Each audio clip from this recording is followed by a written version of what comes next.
The Adventures of Pinocchio by Carlo Collodi. Chapter 14. "Dear, oh dear! When I come to think of it," said the Marionette to himself, as he once more set out on his journey, "we boys are really very unlucky. Everybody scolds us, everybody gives us advice, everybody warns us. If we were to allow it, everyone would try to be father and mother to us, everyone, even the talking cricket. Take me, for example. Just because I would not listen to that bothersome cricket, who knows how many misfortunes may be awaiting me? Assassins, indeed! At least I have never believed in them, nor ever will. To speak sensibly, I think assassins have been invented by fathers and mothers to frighten children who want to run away at night. And then, even if I were to meet them on the road, what matter? I'll just run up to them and say, 'Well, signori, what do you want? Remember that you can't fool with me. Run along and mind your business.' At such a speech, I can almost see those poor fellows running like the wind. But in case they don't run away, I can always run myself." Pinocchio was not given time to argue any longer, for he thought he heard a slight rustle among the leaves behind him. He turned to look, and behold! There in the darkness stood two big black shadows, wrapped from head to foot in black sacks. The two figures leaped toward him as softly as if they were ghosts. "Here they come," Pinocchio said to himself, and not knowing where to hide the gold pieces, he stuck all four of them under his tongue. He tried to run away, but hardly had he taken a step when he felt his arms grasped and heard two horrible, deep voices say to him, "Your money or your life." On account of the gold pieces in his mouth, Pinocchio could not say a word, so he tried with head and hands and body to show, as best as he could, that he was only a poor Marionette without a penny in his pocket. "Come, come, less nonsense and out with your money!" cried the two thieves in threatening voices. Once more Pinocchio's head and hands said, "I haven't a penny." "Out with that money or you're a dead man," said the taller of the two assassins. "Dead man," repeated the other. "And after having killed you, we will kill your father also." "Your father also."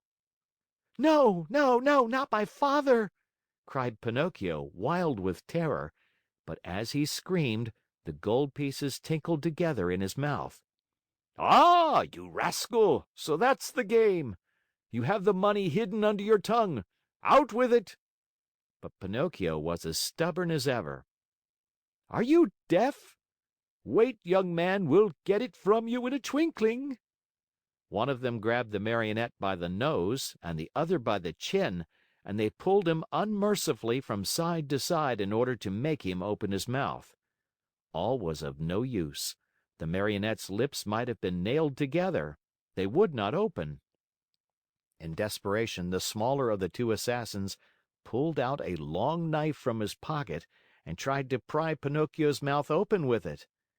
Quick as a flash, the Marionette sank his teeth deep into the assassin's hand, bit it off, and spat it out. Fancy his surprise when he saw that it was not a hand, but a cat's paw. Encouraged by this first victory, he freed himself from the claws of his assailers and, leaping over the bushes along the road, ran swiftly across the fields. His pursuers were after him at once, like two dogs chasing a hare. After running 7 miles or so, Pinocchio was well nigh exhausted. Seeing himself lost, he climbed up a giant pine tree and sat there to see what he could see. The assassins tried to climb also, but they slipped and fell. Far from giving up the chase, this only spurred them on. They gathered a bundle of wood, piled it up at the foot of the pine, and set fire to it. In a twinkling, the tree began to sputter and burn like a candle blown by the wind. Pinocchio saw the flames climb higher and higher.